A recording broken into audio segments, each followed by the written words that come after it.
autologous fat transfer to the breast for breast augmentation has generated a lot of buzz amongst all the ladies who are contemplating breast augmentation. As the procedure suggests, fat is removed from a part of your body, let's say the abdomen or the flanks with liposuction. It is purified and then it is injected into the breast to enhance its volume.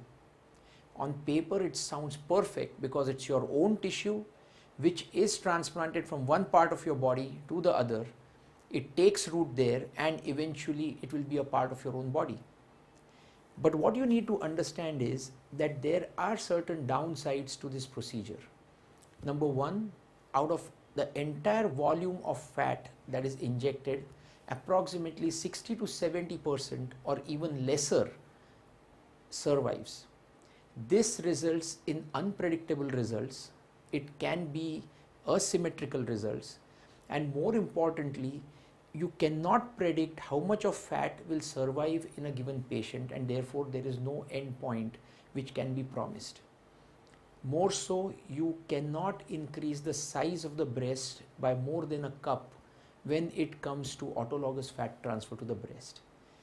If you want to increase your size by a cup or more, then what you need is multiple procedures wherein you need to go in again for another injection of fat to enhance the size of the breast.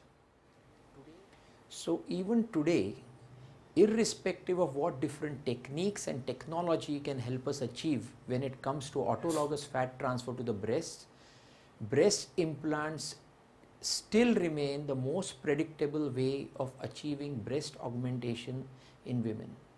If you are considering to go up by 2 cup sizes, the only technique which can achieve that kind of a result would be a breast implant.